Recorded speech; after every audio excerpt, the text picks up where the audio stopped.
Have you ever heard of Rumi? I was introduced to Rumi a couple of years ago and changed my life, changed how I think about poetry. Rumi was an ancient Persian poet, and he spoke so simply and so beautiful, and his words still resonate today. And I came across something that just stopped me in my tracks. He said, "The cure for the pain is in the pain." And I thought, wow, that's deep. And so I did what I always do, which is get to a quiet place and I think about you, our listeners, and I think about myself and my journey. You know, I'm always going to keep it real with you. So today is about finding pain within me, finding the cure for your pain and your pain. Why do you think humanity has survived and advanced this far? Because we know how to stop when pain occurs. Pain signals that things need to be fixed, no matter whether they are physical or psychological. The true sign that something is not right, it needs to be addressed right away, is pain. The body goes into action, something happens. Similar to emergency workers, our response time determines the extent of damage or destruction that's done. So how soon we get out of the pain causing the situation is directly related to your survival rate. And learning from our pain and letting it be your power is the key. What will you do with the lessons? What will you build from your pain? You will build another prison if you don't harness that pain, meet it head on and work through it. Some people use another addiction. They trade one for another prison.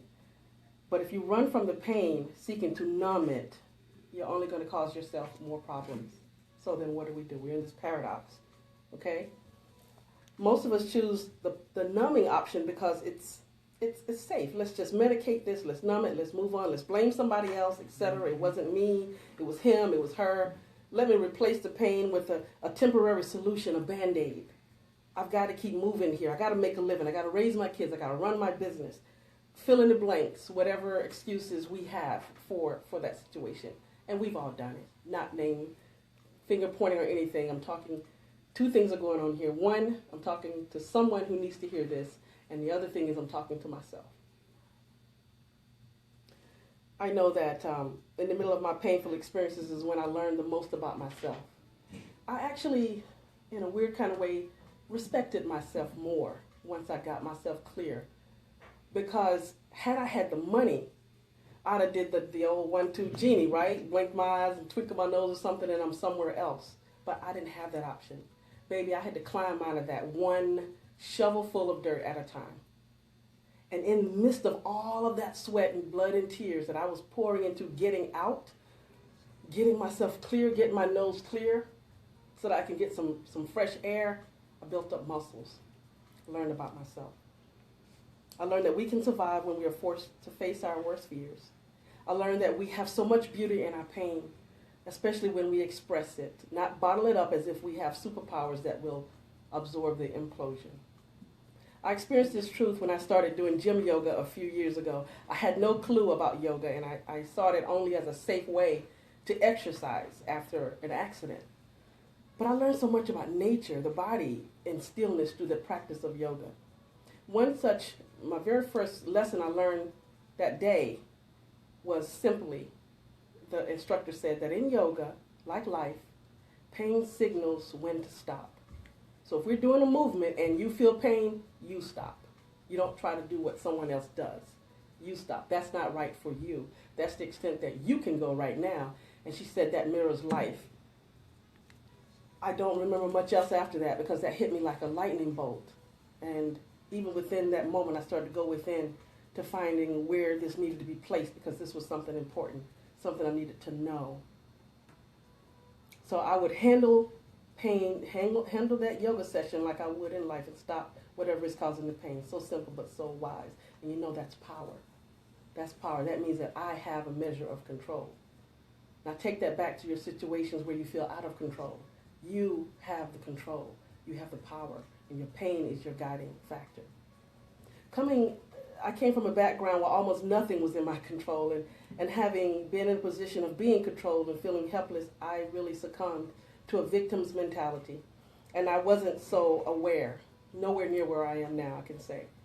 Words like empowerment, personal power were not in my vocabulary. It wasn't in my active vocabulary. In fact, they had a negative connotation to me. Before making the journey through my pain, I thought that words like that were implied destruction. They implied anger, almost a masculine concept. It wasn't very ladylike. And I'm from the South, and you got to be, you got to be lady. I'm from deep South. And so anything really aggressive, that wasn't, girls don't do that. That's not right. So I felt the pressure of suppression. Phrases like, just keep moving, keep your head up, be strong.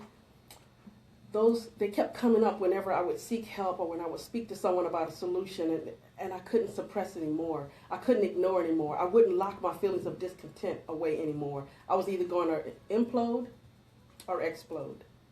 Either one or both. Guess what I did? I did both.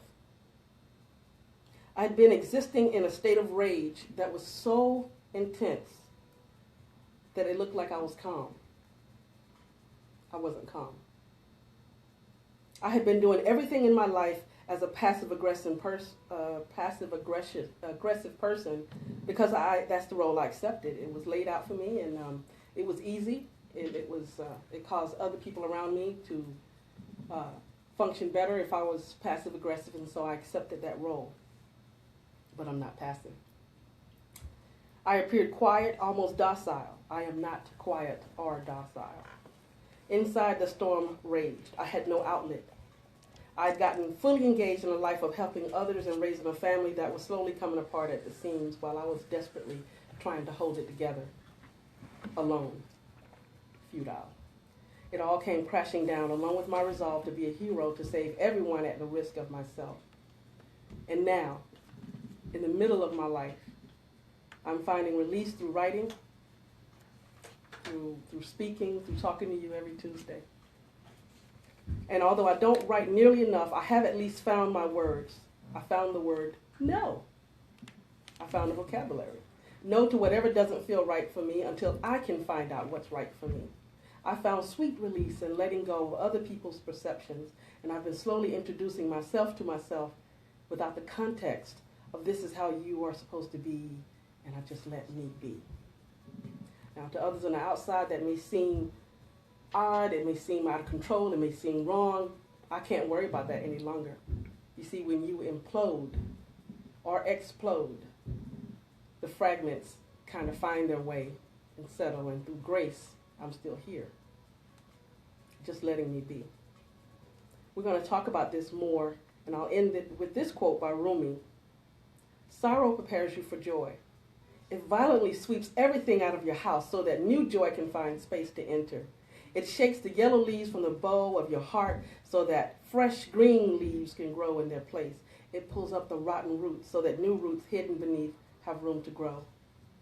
Whatever sorrow shakes from your heart, far better things will take their place. The pain, the cure for the pain is in the pain. I love you and happy healing. We'll be right back with Team Purple and our guests if they should choose to comment on the LuvSpeaks piece.